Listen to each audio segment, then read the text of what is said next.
Sudah ya, siap ya? Assalamualaikum warahmatullahi wabarakatuh.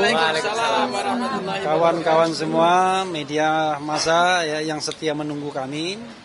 Hari ini adalah sidang yang kedua untuk Prapit yang ketiga.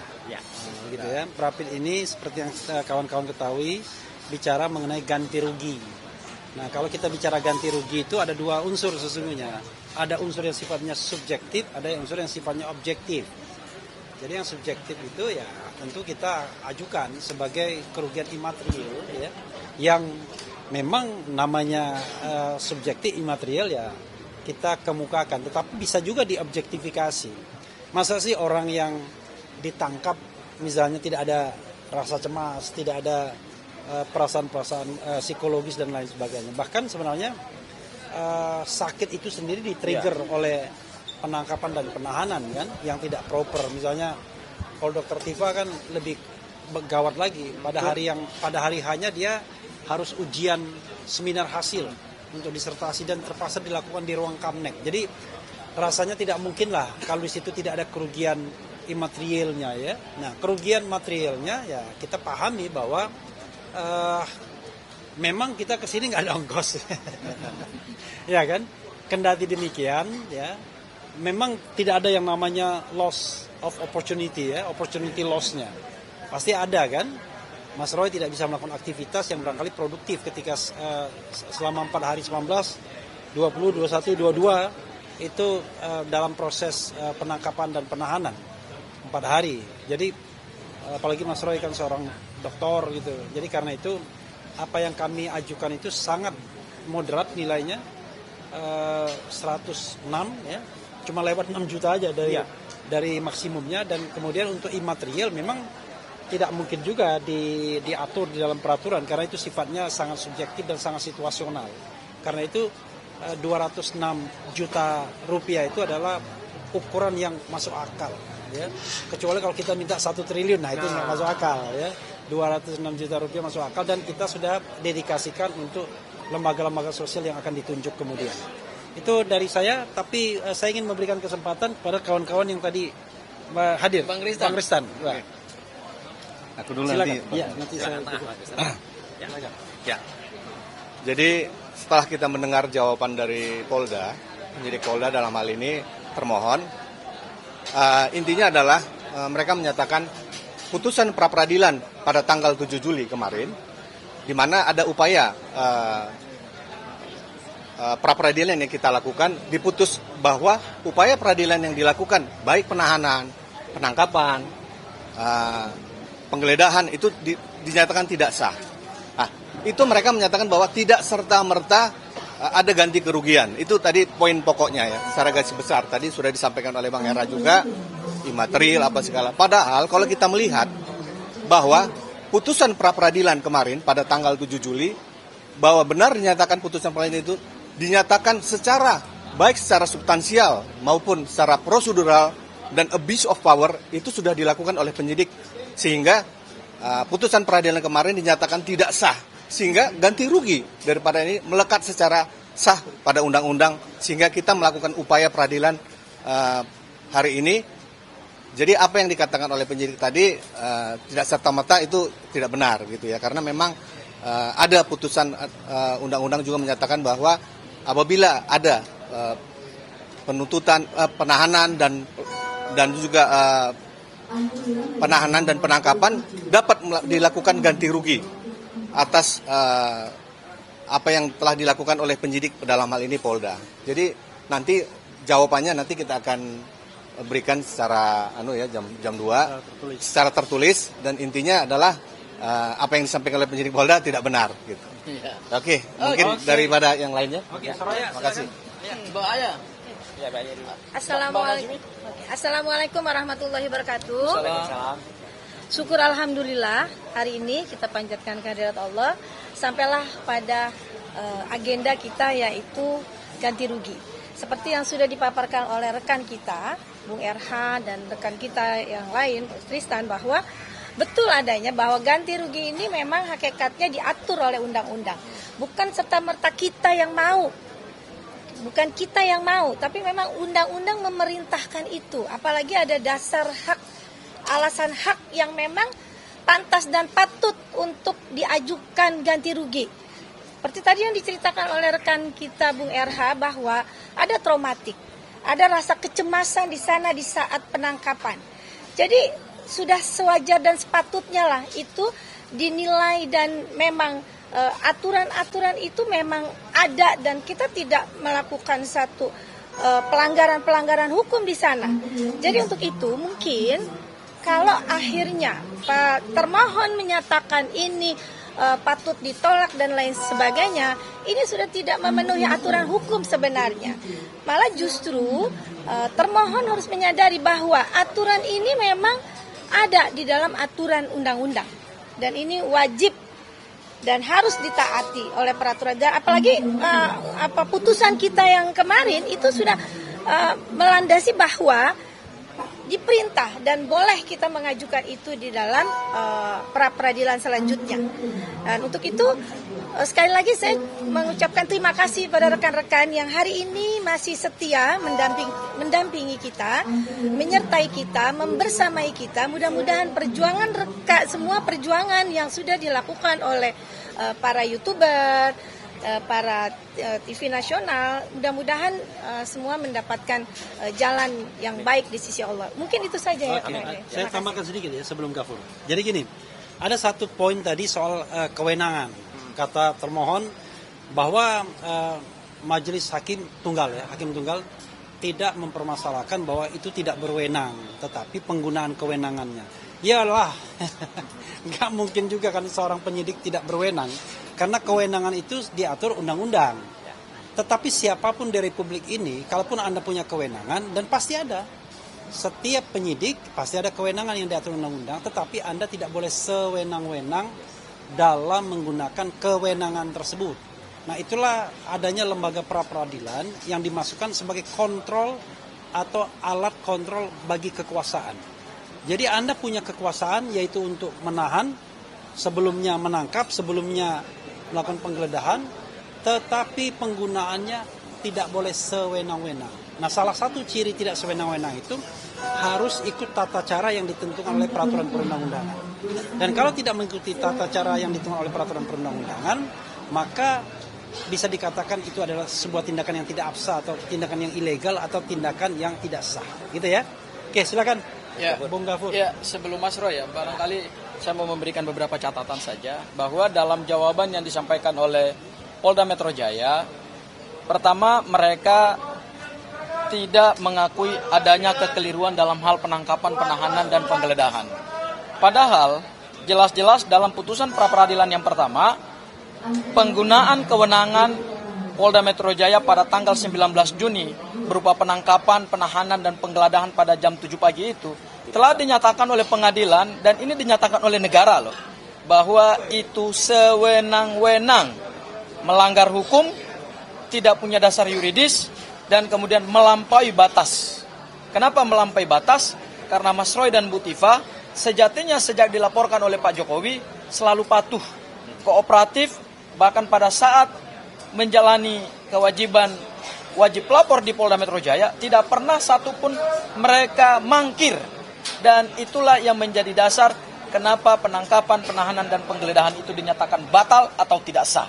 Tetapi hari ini, lagi-lagi Polda Metro Jaya masih mempertahankan argumentasinya bahwa meskipun pra-peradilan itu telah menggugurkan penangkapan, penahanan, penggeledahan, tetapi mereka menyatakan lagi dalam jawaban mereka tadi bahwa enggak kok, kami menggunakan berdasarkan kewenangan yang diberikan undang-undang. Loh, tadi kan kata Bang RH, kewenangan benar sesuai dengan undang-undang, diberikan oleh undang-undang, mohon maaf, tapi sewenang-wenang. Makanya lembaga pra-peradilan ini mengontrol hal demikian. Itu hal yang pertama. Hal yang kedua terkait dengan ganti rugi.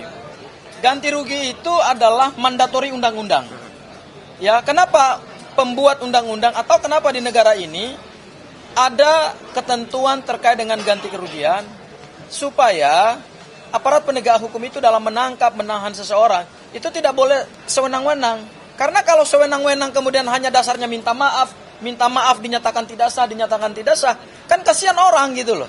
Rugi warga negara. Sudah ditangkap, ditahan, diborgol, disuruh pakai baju orange, dipertontonkan kepada publik, disiarkan secara live di seluruh Indonesia. Kemudian oleh Polda dikatakan bahwa itu hal yang biasa. Dan tidak ada kerugian di situ. Ini kan adalah perlindungan terhadap hak seseorang yang tidak boleh diperlakukan sewenang-wenang. Dan terkait dengan ganti kerugian itu, mohon maaf, sebenarnya kalau kita mau bicara jujur, nama baik seseorang itu tidak bisa dinilai dengan uang. Makanya sifatnya imaterial. Kenapa hukum menyebutnya imaterial? Karena itu sebetulnya tanpa batas. Tidak bisa dikuantifisir dengan nilai uang tertentu. Tapi karena kami mengajukan ganti kerugian, maka kami mengajukan nilai plafon yang masuk akal. 100 juta itu sebetulnya adalah hal yang paling kalau ya kita nilai, tadi katanya Mas Roy, mantan menteri, mantan anggota DPR RI, pakar telematika, public figure, itu kemudian dikatakan bahwa bagaimana mau menilai nama baiknya gitu. Orang ini punya nama baik yang luar biasa, dihormati publik, ya, dijadikan sebagai referensi, ya, dalam telematika, dalam analisa forensik, telematika dan seterusnya gitu. Kemudian ditangkap, ditahan, dan hanya karena meneliti ijazah Pak Jokowi, bukan menuduh Pak Jokowi memalsukan ijazah. Perlu dibedakan itu ya. Mas Roy ini tidak menuduh Pak Jokowi memalsukan ijazah. Yang beliau lakukan bersama Bu Tifa adalah meneliti dokumen ijazah dan berdasarkan tools ilmiah mereka katakan itu palsu dan kemudian ditangkap, ditahan dan diberlakukan sewenang-wenang. Kemudian hari ini kami tuntut ganti kerugian. Oleh karena itu para media dan masyarakat, kami ingin memberikan satu pembelajaran hukum bahwa ini tidak boleh lagi terjadi kepada siapapun. Bukan hanya kepada Mas Roy, mantan menteri, mantan anggota DPR RI atau public figure, pakar telematika, tetapi kepada siapapun. Karena itu adalah perlindungan dasar bagi warga negara. Mungkin dari saya itu, Mas Roy. Bang RH, sekarang baik, selanjutnya adalah ini. Assalamualaikum warahmatullahi wabarakatuh. Ya. Pertama-tama terima kasih atas semua yang sudah disampaikan oleh kuasa hukum saya ya. Ada Mas Refli, ada Bang Kafur, ada Pak Aristan, ada juga Bu Aya, dan di belakang ada Mbak Natsmi dan yang lain. Mungkin ya Pak Tio. Ya. Kuasa hukum saya kalau dilihat teman-teman kok tidak sebanyak biasanya. Ya, pada saat yang sama kami juga membagi karena sebagian dari tim Tokham itu sedang mendampingi Pak Ugrosino yang ada di Mabes Polri. Ya gitu, karena beliau jam yang sama memenuhi undangan untuk klarifikasi di Kortas Tipikor. Jadi itu kalau lihat kok nggak ada orang besar kasus gitu ya. 15 tahun yang lalu. Kasus 15 tahun yang lalu ini kriminalisasi juga gitu ya. Bisa disebut quote and quote ya kriminalisasi. Nah, oke. Jadi moga-moga undangan beliau itu bisa dijawab dengan sangat baik. Sorry, bukan ya. Kasus sih. Bukan kasus. Kejadian Ya, kasusnya nggak ada. Ya, kasusnya itu nggak ada, dicari-cari. Oke. Baru mau dikasuskan. Ya, hari ini ya seperti teman-teman dengar, tadi ada tanggapan dari pihak termohon yaitu Polda Metro Jaya. Yang paling penting adalah kenapa imaterialnya itu memang 100 juta. Sebenarnya itu ada plafon tertinggi yang kemudian dipersyaratkan oleh undang-undang dari 500.000 sampai 100. Kalau teman-teman lihat yang waktu itu menjadi bukti yang kita putarkan pada saat sidang pra-peradilan yang pertama, itu luar biasa ya. Jadi saya bisa menceritakan kejadian sesungguhnya begini. Pada hari Kamis atau sehari sebelum itu kami itu baru pulang dari Bandung. Dan sejujurnya ini benar sejujurnya. Hari Jumat siang itu saya ada 2 undangan. Ya gitu, di 2 podcast ya gitu. Sabtunya saya tuh mau keluar kota. Ya, Sabtu tuh mau keluar kota karena ada permintaan konsultasi teknis ya. Ini nggak ada hubungannya dengan kasus ijazah, tapi konsultasi teknis. Karena saya biasa memberikan konsultasi di luar kota. Dan teman-teman kalau bisa lihat rate-nya itu ya mungkin akan bisa tahu lah rate seorang konsultan kemudian keluar kota berapa ya gitu. Tentu tidak keluar negeri. Saya tidak bisa melakukan keluar negeri, itu kerugian bagi saya karena saya masih dicekal. Dan itu saya bocorkan dikit. Soal pencekalan itu, ya mungkin itu akan kami permasalahkan juga. Kemana? Nanti kita tunggu saja tanggal mainnya. Ya, nah jadi hal-hal itu yang kemudian tidak terukur ya. Kalau dari sisi keuangan. Kemudian yang imaterial. Kalau yang tadi kan material, ya ada 2 podcast, kemudian ada undangan TV juga.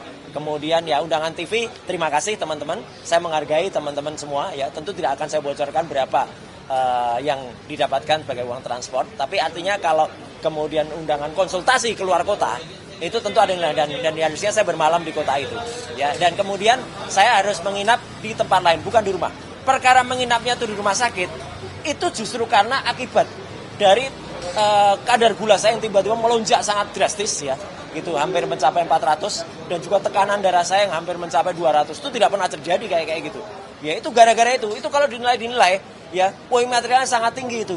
Apalagi kalau kemudian seperti Dr. Tifa yang tadi Mas Refli lakukan. Pada saat itu beliau terkena GERD-nya naik, asam lambungnya kemudian tinggi banget dan harus menggunakan infus. Saya alhamdulillah tidak perlu menggunakan itu karena saya punya obat sendiri. Itu luar biasa kalau dinilai, ya, jadi kerugian imaterialnya. Belum lagi ada beberapa peristiwa mungkin yang saya katakan peristiwa yang brutal ya, gitu, pada saat di rumah. Yang kedua pada saat di Polda Metro Jaya di ruangan Tahti, ya, itu luar biasa bagaimana pemaksaan terhadap saya dan Dr. Tifa menggunakan baju orange, ya, pemaksaan menggunakan borgol, ya, dan mau dipertontonkan. Padahal itu dalam KUHP yang baru itu sudah tidak diperbolehkan. Makanya kan teman-teman nggak bisa lihat lagi sekarang misalnya kalau di KPK pengumuman kemudian tersangkanya disuruh pakai baju hadap ke belakang, itu nggak ada lagi karena itu nggak boleh lagi. Nah itu melanggar hak asasi manusia, ya, dan itu mau dilakukan dengan cara yang lain. Jadi seolah-olah saya kemudian keluar pakai baju masuk mobil, dan itu kejadian. Celana pendek, saya harus pakai celana pendek, ya, karena memang di Tahti itu nggak boleh pakai celana panjang. Karena ada kasus kejadian yang lain, sahabat kita pakai celana panjang dipotong celananya. Ya, gitu langsung, ya, karena di sini. Nah, kemudian kejadian yang brutal lainnya adalah ketika di rumah sakit, ya, di rumah sakit Polri pada hari Minggu malam itu kami mau dibawa paksa, ya, pulang ke Polda Metro Jaya ke Tahti. Itu luar biasa brutalnya, ya, teman-teman juga bisa lihat, ya, videonya juga ada. Jadi nilai itu tidak bisa dinilai secara uang, ya, itu sangat tinggi nilai imaterial. Jadi makanya saya berharap Hakim Tunggal, ya, Pak I Ketut Darpawan, ya, itu bisa mempertimbangkan. Memang saya mohon keputusan terbaiknya. Jadi karena itu tidak bisa dinilai dengan uang, ya. Nanti kita jawab Mas Roy dalam. Nanti dijawab. Nah, jadi nanti jam 2 kita akan menjawabnya dalam replik, ya, replik Harun nanti kita jawab, ya. Dan jadi, dengan kaos. Dan dengan kaos. Oh, kaosnya ini langsung menjawab, ya. Jadi makanya kalau nggak bisa dinilai dengan rupiah, ya repot, ya. Kalau nggak bisa dinilai dengan rupiah, nilai saja dengan dolar saja. Ya, gitu. Ya, itu, ya. Makanya ditanya, karena apa? Karena tidak satu rupiah pun yang akan kami terima.